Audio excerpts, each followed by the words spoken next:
Bonjour à tous, au sommaire de notre Sous la loupe du mois de septembre, nous vous parlerons de l'odeur, de sa source à son embouchure. Du côté chronique, Eddy Piron partira à la rencontre de Christian Josten, auteur de romans policiers. Et puis dans sa chronique en wallon Libonjou Dikabu, Michel Robert vous parlera de Jean Goffard, auteur et animateur radio.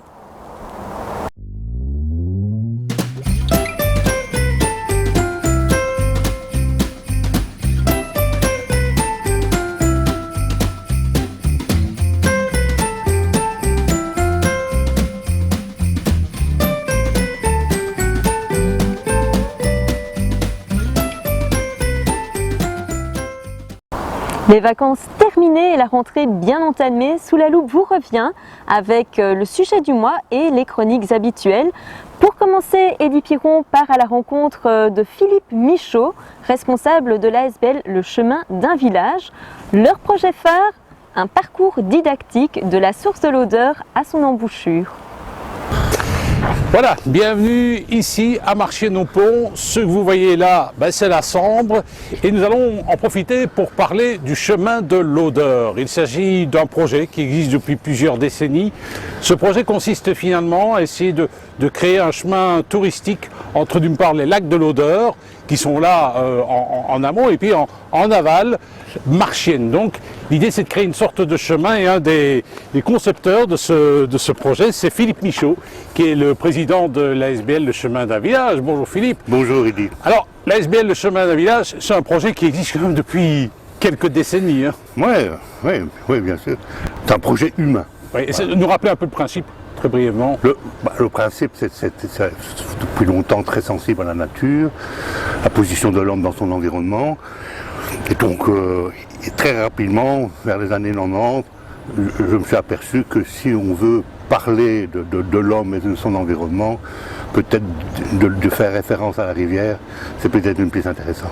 Alors, il faut savoir que l'odeur, lorsqu'on parle de l'odeur, on pense systématiquement au lac de l'odeur, Ouais. mais il faut savoir aussi que c'est une rivière. C'est une rivière. Qui à peu près une quarantaine de kilomètres de Une longueur. cinquantaine de kilomètres. Oui. Alors, d'où elle part cette rivière en fait? Elle part de sa source, à Serfontaine, à une hauteur de 330 mètres à peu près, dans le bois du Seigneur. Et alors, elle coule comme ça dans la vallée. Elle a différentes régions. Hein, donc, il y a Serfontaine, là, à la source. Il y a les lacs de l'odeur, sur Froidchapelle et sur Serfontaine. Ensuite, il y a Roualcourt, Amserenalin, Moutigny-Tilleul et Marchienne-au-Pont. Alors, l'idée, ce serait de baliser un peu ce chemin. Est-ce qu'on ira vers un sentier physique balisé ou maintenant avec les technologies, on pourrait peut-être imaginer peut-être un code de couleur ou des choses comme ça. Mais en tout cas, la volonté qui est dans le cahier de charge, puisqu'il y a une étude de faisabilité qui est en route, c'est de pouvoir faire de la mobilité pédestre dans la vallée de l'Odeur. Mais il y a quand même aussi le train qui longe. Il y a la ligne 132 qui est une très jolie ligne de chemin de fer qui est au point. On a refait les ponts, etc. Donc là, c'est une façon d'aller chercher les lacs de l'Odeur. À Roualcourt, là, il faut trouver un transport en commun, mais c'est là l'intérêt. À partir du moment que l'on aura valorisé le projet, là, inévitablement, il va falloir trouver un peu les infrastructures qui vont permettre de pouvoir faire la circulation qui manque ou des choses comme ça. Alors pendant longtemps, le politique, j'ai envie de dire, est resté sourd. Maintenant, ça a l'air de bouger. Ah oui, oui, pour le moment, il y a eu un déclic lequel... Après 40 ans, il était temps. Oui, disons qu'il y a... au niveau environnemental, ça a bougé un peu. Je veux dire qu'on n'est quand même plus à l'époque des années 70, des choses comme ça. Enfin, quoique il y a encore pas mal parfois des sinistres. Il faut être prudent. Mais il y a quand même une volonté d'essayer de retrouver un environnement de qualité, un cadre de vie. Et alors, j'ai la faiblesse de penser que concrètement le faire par rapport à l'eau, comme je l'ai dit tout à l'heure, ça va nous permettre de retrouver un peu nos origines, notre sens de parcours de vie, de la maternité, des 9 mois dans le ventre de la mère. Et l'eau est un vecteur, à mon avis, important de la vie, quoi. Ça va permettre finalement de relier la campagne à la ville, avec notamment ici à Marchiennes le projet Carcide, le projet aussi de reconversion de oui, le Haut-Fourneau 4, apparemment ça semble être bien parti, voilà, ça va bien. Donc finalement il y a moyen de créer une sorte de liaison campagne-ville. Absolument, ça ce sont les pistes que j'ai toujours mis en évidence au niveau de la SBL, le chemin d'un village, c'est le fameux dialogue ville-campagne, parce que je pense qu'on n'est pas sorti de cette affaire-là. Et donc je pense aussi qu'aujourd'hui, avec Charleroi Métropole qui est en train de se mettre en place petit à petit, il y a peut-être là une prise de conscience que l'on peut avoir un axe de développement avec Charleroi Métropole, avec l'odeur, qui va nous initier petit à petit à la connaissance de son cadre de vie et de son environnement. Alors on est ici à Marchiennes, il y a plein de terrains autour, il y a aussi un fameux GR, le GR 412. 412. On peut imaginer qu'à un moment donné, le GR 412 fasse une petite bifurcation à Marchiennes et finalement rejoigne le chemin d'un village. Et absolument. Ça fait quand même presque 80 km. Absolument, ça c'est clair. Ça. Alors quels sont ce n'est pas contre-indiqué. La question que je me pose, c'est pour ça que j'ai participé aux tables rondes de Carcide de la reconversion, c'est que je pense qu'il faut savoir d'où on vient et où on va. Parce que bon, c'est vrai qu'on a eu tout l'essor industriel, 1900, après la régression de la sidérurgie, mais on a des fleurons, on a encore des fleurons ici. ArcelorMittal, la fabrique de fer, c'est encore une entreprise de pointe, avec Timarcinel un peu plus loin. Timarcinel qui vient de Tichâteau, Tichâteau qui est en amont, qui était aussi l'usine de Saint-Éloi, la sidérurgie. Mais l'évolution a fait que concrètement, c'est le bassin houillé, c'est la Sambre, c'est le train, c'est tout ça qui a fait l'évolution des produits sidérurgiques. Et aujourd'hui, cette reconversion, c'est d'essayer de trouver un peu justement, parce qu'il y a eu pas mal d'exodes rurales de la campagne qui sont venus travailler dans la ville. Et je crois que si on arrive à comprendre cette mobilité entre les uns et les autres, je pense que tout le monde va s'y retrouver. Alors si on est à Marchiennes et qu'on passe sur le pont de Châtelet, je pense que c'est comme ça que ça s'appelle, à proximité de l'académie André Sauruy, on voit quand même 2 superbes panneaux explicatifs d'accueil qui sont là depuis 2014. C'est un miracle, ils tiennent le coup. Il suffit de les laver un tout petit peu. Alors on peut découvrir le projet Le Chemin de l'Odeur à la fois à l'amont et l'aval. On va parler brièvement. C'est vrai que l'Odeur, elle passe à Mont-sur-Marchienne, Montigny-le-Tilleul. Le bas. Oui, il y a quand même de belles choses. C'était une rivière de limite de territoire. Il y a quand même de belles choses à voir, Montigny-le-Tilleul, Mont-sur-Marchienne. Il y a la rivière en réalité est très sauvage de la source à son embouchure. Il y a des endroits qui sont ici, à mon sens, plus nature que quand on est en amont. Et on est à Marchiennes. Alors il y a le château d'Amsureur, évidemment, où l'Odeur. Le château d'Amsureur, oui, voilà, Amsureur fait partie. On est en Tudunie, mais c'est une. L'Odeur en réalité a des paysages changeants. Et c'est ça aussi qui fait sa spécificité. Et donc les villages se sont structurés différemment. Walcourt, les mentalités sont différentes. Le bourg, les bourgquis, on sent bien, ça c'est aussi intéressant, c'est de comprendre un peu la vitalité des gens, la force des gens. Et dans le fond, les gens ne demandent qu'une chose, c'est de pouvoir vivre sur leur terroir et de pouvoir valoriser un peu sur leur patrimoine et d'être heureux là où ils vivent. Alors il y a aussi Walcourt. Walcourt. Oui, avec l'éperon rocheux, c'est spécifique, avec toutes ces maisons là qui sont tout au-dessus, avec la basilique. C'est beau. Et puis il y a Serfontaine, évidemment. Serfontaine, le cerf à la fontaine, c'est rural, je pense qu'il y a. C'est revenir un peu aux sources, c'est pour ça que c'est important d'aller jusqu'à la source. Et l'idée que l'on a mis dans le projet, c'est de la source réfléchir à l'embouchure. C'est une force. Et de l'embouchure, réfléchir à ce qui se passe à la source. Et donc, quand on a intégré ça dans sa tête, je pense qu'on a un cheminement de l'esprit qui permet de se donner la capacité de pouvoir se situer. Parce que dans le fond, c'est ça qui est important dans la vie, c'est de pouvoir se situer. Alors, il est vrai que ce projet, il va falloir le travailler. Est-ce qu'on ne craint pas que quelque part, les techniciens ne tiennent pas compte de l'avis de la population? Je crois que les deux vont devoir discuter. Oui. Normalement, c'est prévu qu'il doit y avoir des tables rondes pour pouvoir... Aujourd'hui, je pense qu'on arrive à la fin de sur l'échiquier de voir un peu la mobilité. Ensuite, il va falloir faire ce récit de la source à son embouchure, parce que l'idée c'est de faire des boucles, donc dans les différents villages d'avoir des boucles, comme ça on n'est pas obligé. Alors si on ajoute des boucles, on est à 500, 600 km de balade. C'est là toute la qualité de pouvoir avoir des boucles qui permettent de raconter notre histoire et de voir un peu, faire la connaissance des lieux. Et les lieux ont besoin justement, à partir du moment qu'on les fait vivre, parce que c'est ça la mémoire, c'est de faire vivre les lieux, et donc à ce moment-là, la mémoire apparaît, et c'est comme ça, à mon avis, que l'on peut, que les choses ne puissent pas partir un peu quelque part. Alors ma dernière question, ce projet, il sera finalisé dans combien de temps? On n'a pas, dans les 10 ans peut-être? Écoute, j'espère, cela ira. De toute façon, c'est un projet de vie.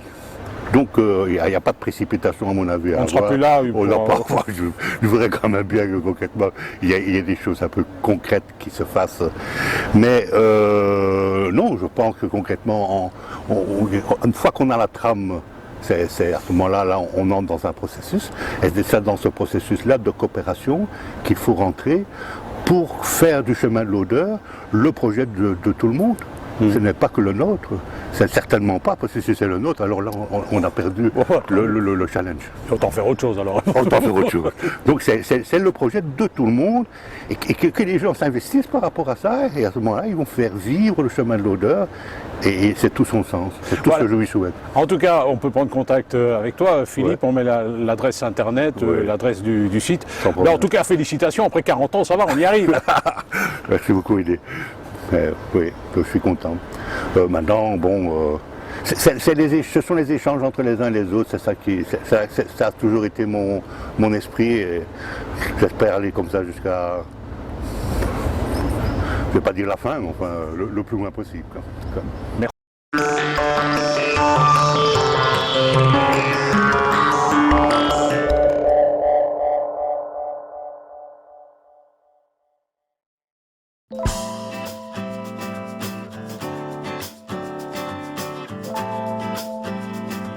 Vous êtes amateur de vin et spiritueux?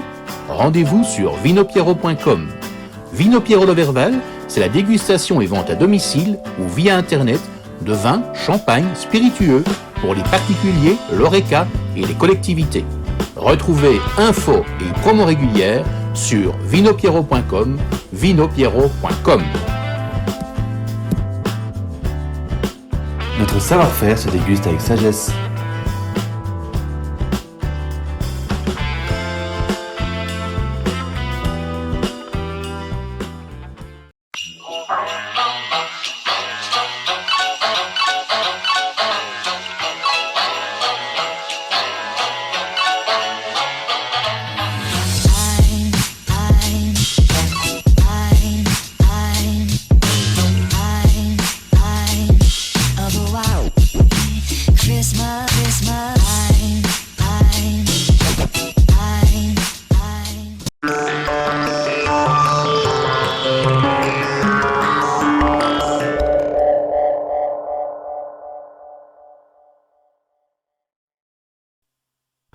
Tambour! Du pied gauche! L'Overval! Marche!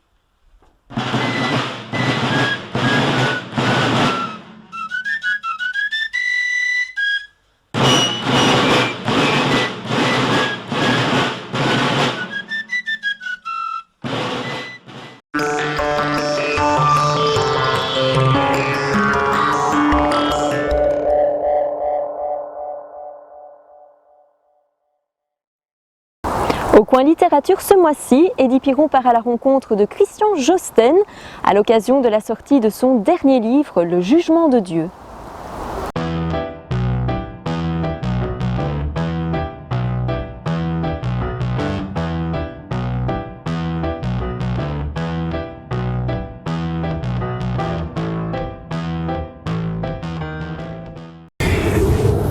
Dans le Sous la loupe, on vous propose régulièrement une séquence livre. Et aujourd'hui, cette séquence est consacrée à un Carolo, un vrai de vrai, Christian Josten.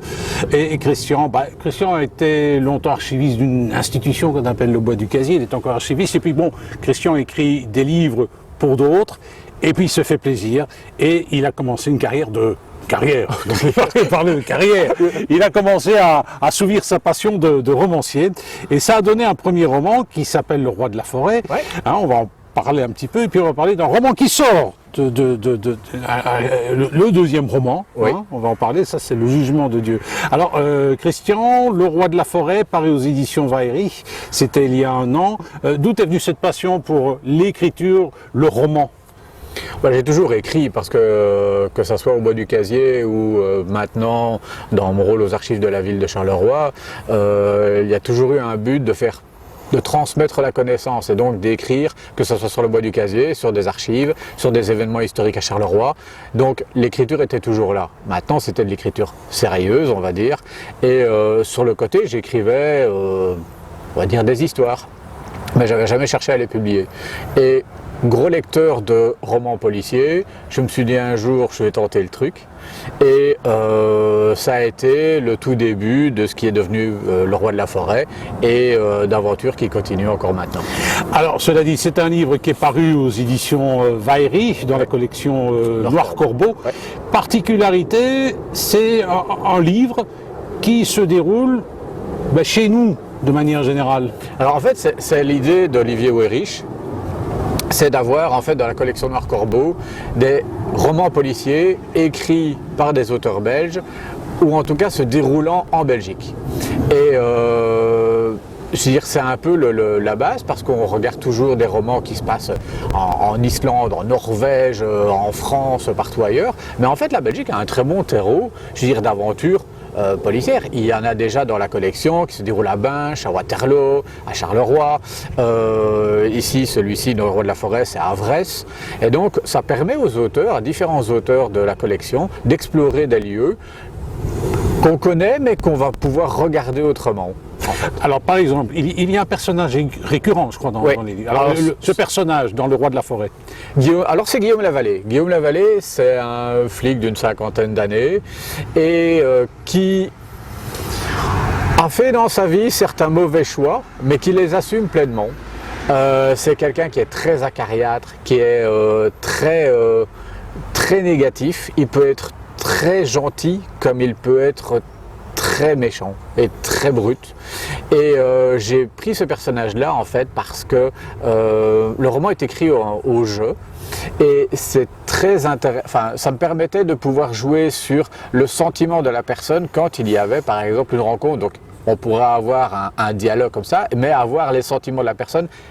Donc Guillaume Lavallée, je veux dire par rapport à son interlocuteur. Et j'aimais bien ce jeu, ce contraste. Et donc moi, ça me convenait, j'ai tenté le coup et Guillaume Lavallée, donc, qui était dans cette première aventure, va revenir en fait maintenant dans une seconde aventure qui paraît très prochainement. Alors ce Guillaume Lavallée, c'est quoi exactement comme personnage? C'est un policier? C'est un commissaire, je veux dire dans un coin tranquille, je veux dire à Avresse, il se passe rien, comme il dit, on met plus d'amendes à des kayakistes que, je veux dire, c'est pas un lieu de meurtre en fait. Et dans ce livre, ce qui va se passer, c'est qu'on va trouver un matin un cadavre de femme.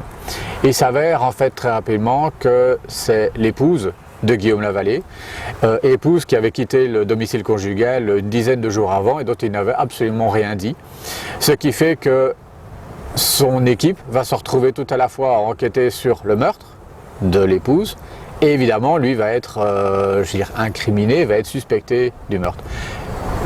Autre chose, sous le cadavre de son épouse, on va trouver un deuxième cadavre qui là date d'il y a plus de 30 ans. Évidemment, ces deux cadavres vont être liés et c'est toute l'histoire en fait du Roi de la Forêt. Alors, un dernier roman qui paraît, Le Jugement de Dieu, c'est ça? Oui.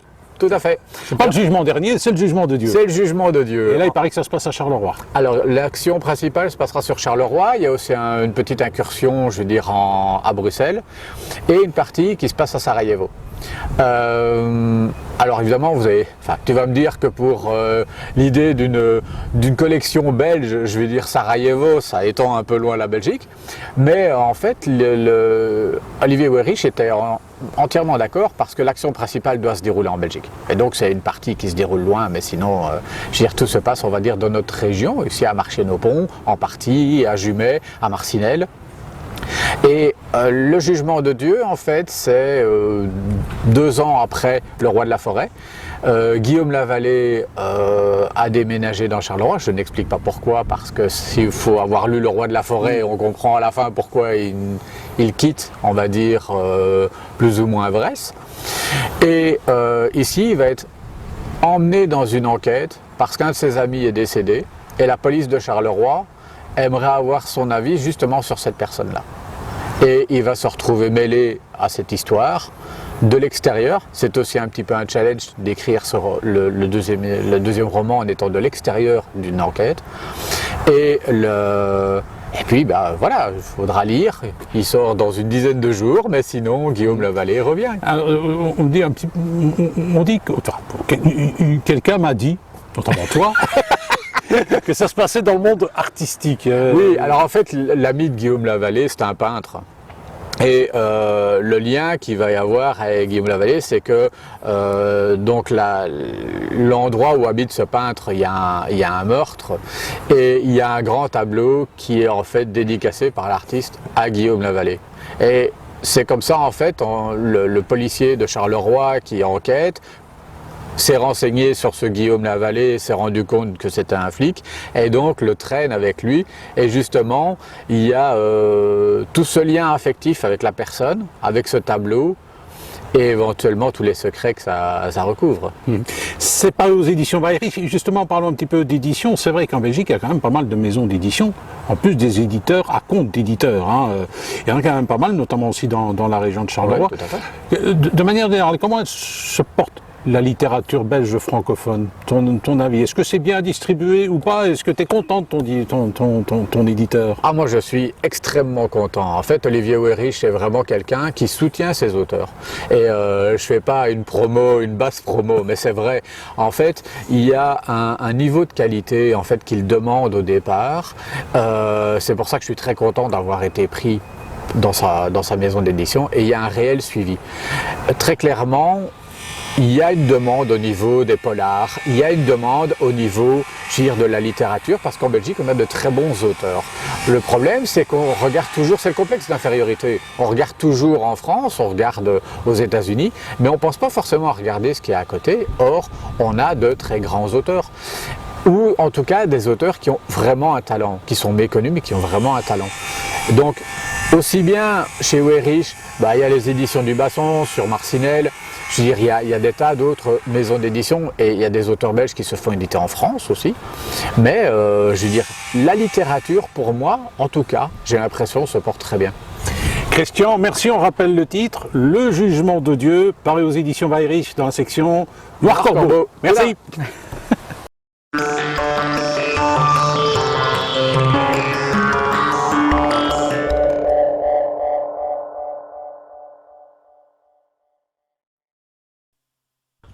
Tambour!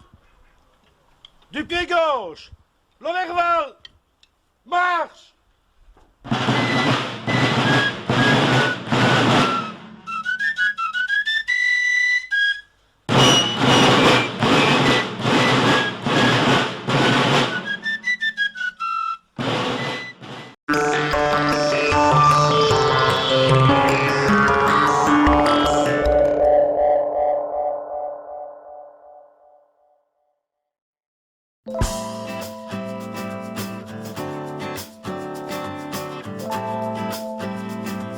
Vous êtes amateur de vin et spiritueux?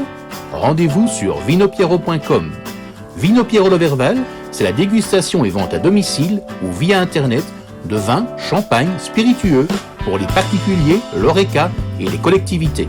Retrouvez infos et promos régulières sur vinopiero.com, vinopiero.com. Notre savoir-faire se déguste avec sagesse.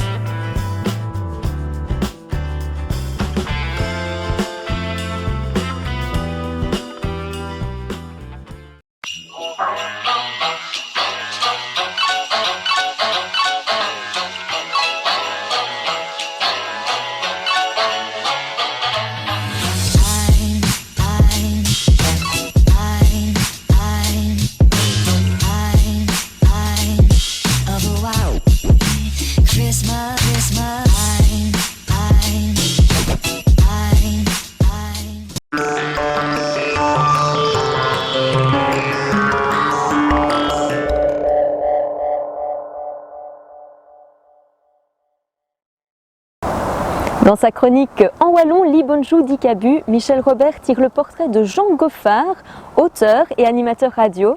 La rencontre a eu lieu à Radio Quartz.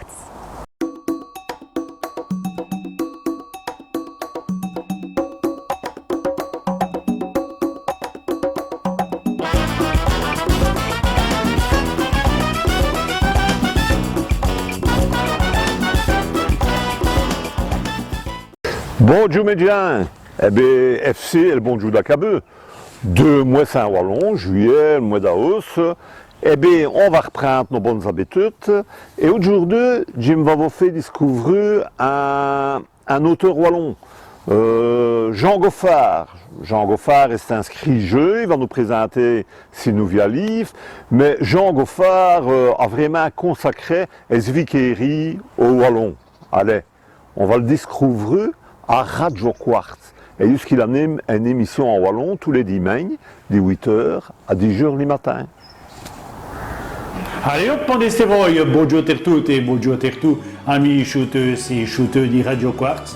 John, comme tous les dimanches matin, on est de 8 à 10, c'est l'émission El Chant de Coq, c'est sur Radio Quartz et c'est 2 heures du wallon. Bonjour, Jean Goffard. Et bonjour, Michel. Mais il faut se lever tard pour nous rencontrer au faire. Comment il faut se lever?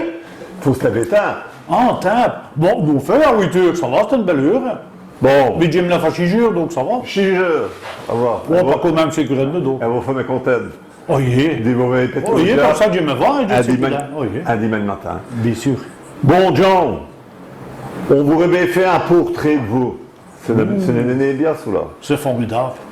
Jean, les Wallons, pour vous, c'est toutes vos viqueries. Ah ben oui, tout à fait. Hein. J'ai piqué il y a une bonne quarantaine d'années.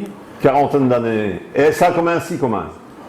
Oh, tout à fait par hasard. J'ai été à une émission en wallon, d'ici une radio locale à ce moment-là. Et je me dis, je pourrais peut-être cacher, d'écrire 50 petites histoires. Ah, donc après ça, c'était des sketchs, des paroles de chansons, 50 poésies. J'ai eu l'occasion d'aller à l'association littéraire wallonne du temps d'Émile Lempereur.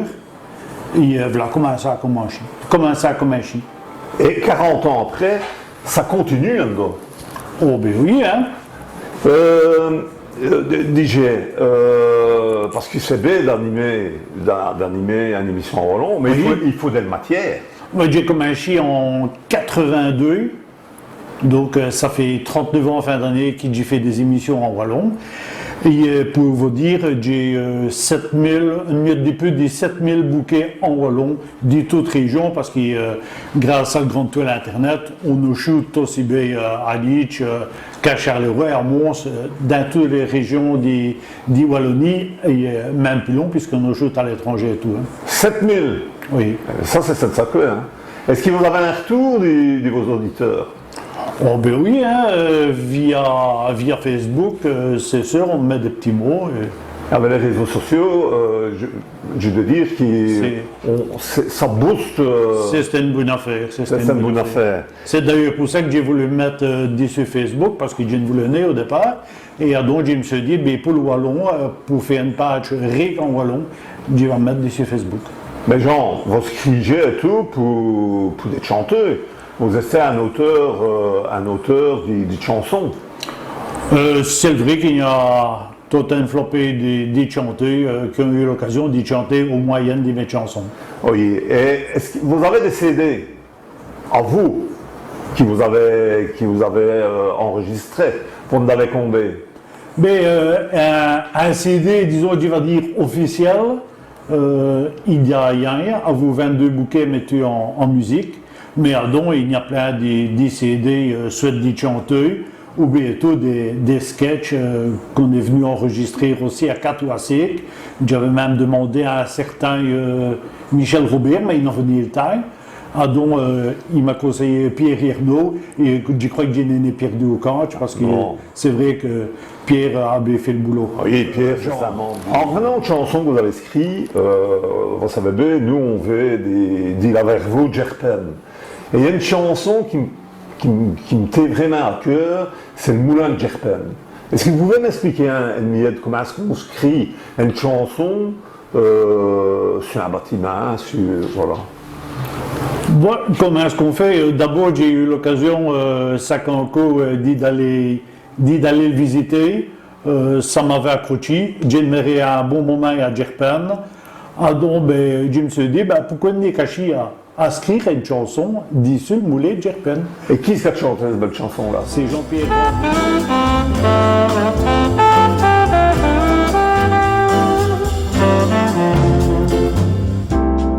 Panneau le moulet, grand rouge et timbé, c'est le qui disquin, petit bout de chez moi. Pour une belle mélodie, c'est nos petites batteries qui va esbinoge, diletteur, asnoge. Il n'est plus faillet, les fleurs restaurées, qu'hier sont si fait, les sbiatères, gibel. Mais quel résultat, elle courant est là. C'est d'il famille qui dit qu'on sera fille. Elle moule et Djerpen, dispute qui s'adresse, elle me fait tourner Jess. Elle moule et Djerpen, dispute qui s'adresse, comme dit ce style fies. Les vis engrenages datent d'un autre âge. Elle s'atchait pendue, les grains sont moulus. Caresse il farine, vaut et tous les points. Circuit du bon point, rapprochera nos foins. Elle moule et Djerpen, dispute qui s'adresse, elle me fait tourner chess. Elle moule et Djerpen, dispute qui s'adresse, comme dit ce style fies.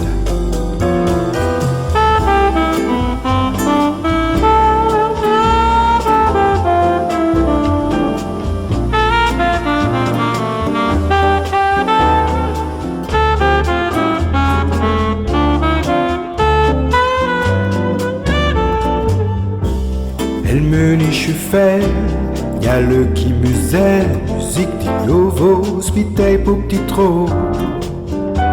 C'est un vrai plaisir, Jello est un volti. Oyi, elle shootait, Jean sait me dépasser. Elle moule et Djerpen, dispute qui s'adresse, elle me fait tourner chess.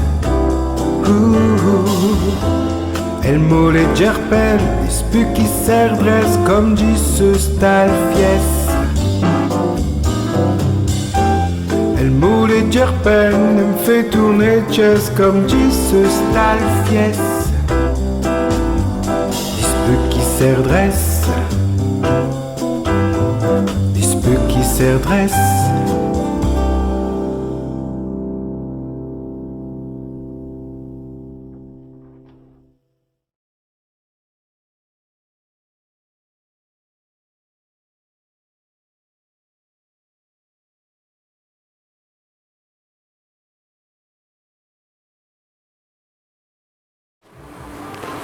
Jean Goffard, vous avez écrit ces ouvrages. Et il y a une petite errance, l'homme, Jean dans mon autres. Jean de chez nous. Jean de chez nous. Et c'est quoi? Eh bien, c'est 9 histoires, comme j'ai dit, des histoires à suspense, où il faut attendre quasiment des repas pour savoir ce qui se passe. Quoi. Ce qui se passe, les gens dans mon autre, ce qui pourrait se passer dans nos villages, dans nos villes wallonnes. Oui, tout à fait. Quoi qu'il y ait qui se passe à Paris, ça va. Mais c'est une petite jeune fille, une jeune coubère, dans mon autres qui va en vacances dans des familles. Quoi. Allez, et comme je sais bien, c'est le 5e, et vous avez déjà le 6e dans le chess. Dans le chess, non, dans l'ordinateur. Déjà? Mais une fois dans les trop rapides, parce qu'il n'y a qu'un autre projet.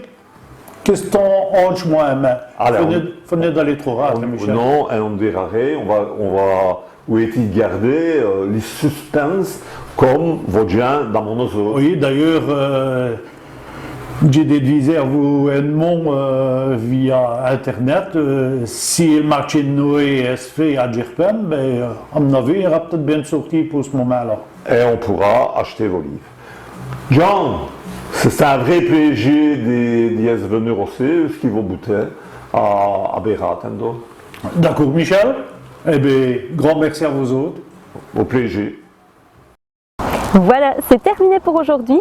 Le prochain Sous la loupe revient fin octobre. D'ici là, n'hésitez pas à nous laisser vos commentaires et puis aussi à nous aiguiller sur des sujets qui vous tiennent à cœur. Vous pouvez le faire via l'adresse mail suivante souslalloupe.esm@gmail.com souslalloupe.esm@gmail.com.